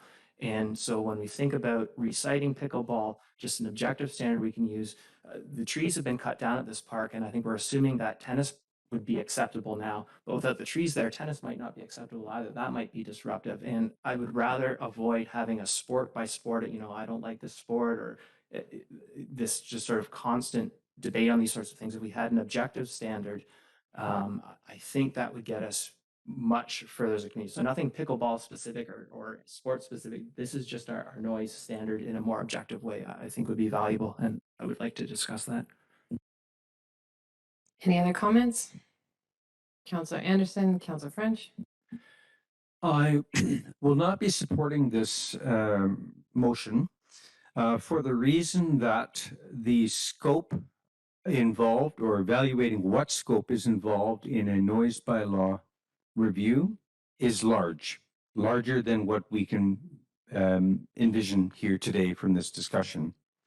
In my experience, and this is going back to 2015, when noise bylaws and noise neighborhood interface issues were very prominently discussed in several public hearings concerning the oceanfront and its neighbors, that there are quite a large number of issues to be assessed.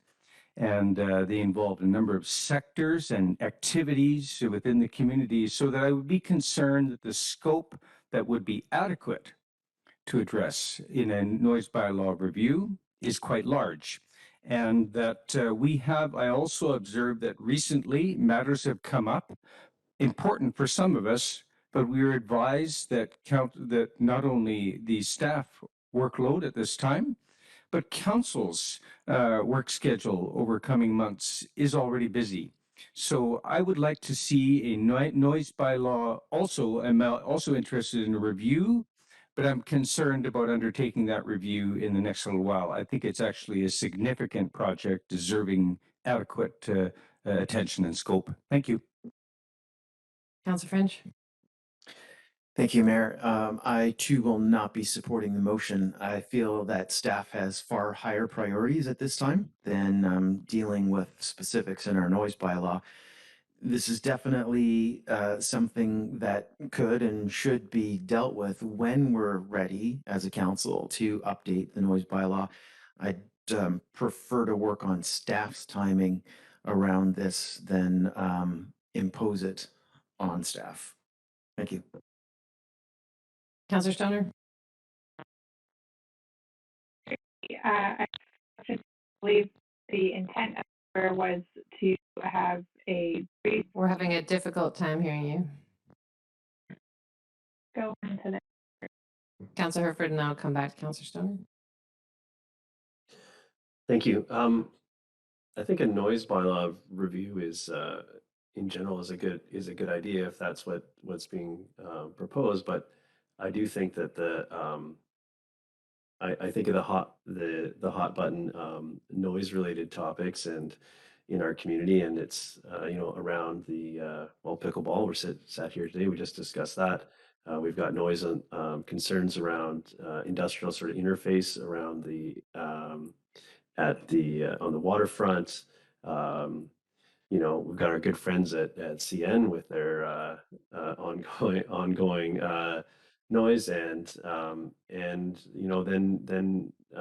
industrial or sort of our business park and light industrial lands interfacing with the neighborhoods, and then we've got the airport, and it is substantial piece of work. So, and I think we already have our next, I feel like we have a full dance card going forward. So I don't think it's the time to do that, given the other priorities and the other priorities that we've already pushed off to future budgets, and I suppose future council already is making those hard decisions on where to focus our time. So I don't think this is the time or that really the issue that will be positively impacted by taking that action. So I will be supporting this time. Councillor Stoner? Yeah, let me try that again. I will support the motion. My understanding is that the mover originally wanted this to go to reference was trying to refer it to budget. And I think the proposal was to bring it to committee of the whole just to understand the scope better so that it could then go to budget for consideration. So I am unclear what the scope is, but I'm happy to entertain a short discussion around it to better understand how we would improve our noise bylaw and how much work that would be. I too read the noise bylaw, have a few times, and think it's rather squishy in nature. And so I'm happy to see this come back for a short discussion at committee of the whole and consideration at the 2023 budget. But I'm not willing to make that decision in terms of review or I don't expect staff to do a review or extensive scope. I think that can be done at a later date. Any further comments? Councillor Race, then Councillor Pango. Yeah, I am not going to support this. I think primarily for the reasons given by Councillor Anderson and French. It's just not a priority, I think, at this time for me. Councillor Pango. Yeah, taking my colleagues' feedback, it was my intent to just, whether with the budget or committee of the whole, just to understand what a scope might be when we might get to this. I do think it is important, but understand it has to be balanced against everything else, and just hope to have that discussion when we had a bit more time rather than today. I'll call the question. Any opposed? Councillor Race, Anderson, Herford, French oppose. Motion fails. Motion to close. Moved by Councillor Stoner, seconded by Councillor Herford. Any opposed? Motion carries. We'll recess for 15 minutes, so we'll be back at 3:35 in the closed link, please.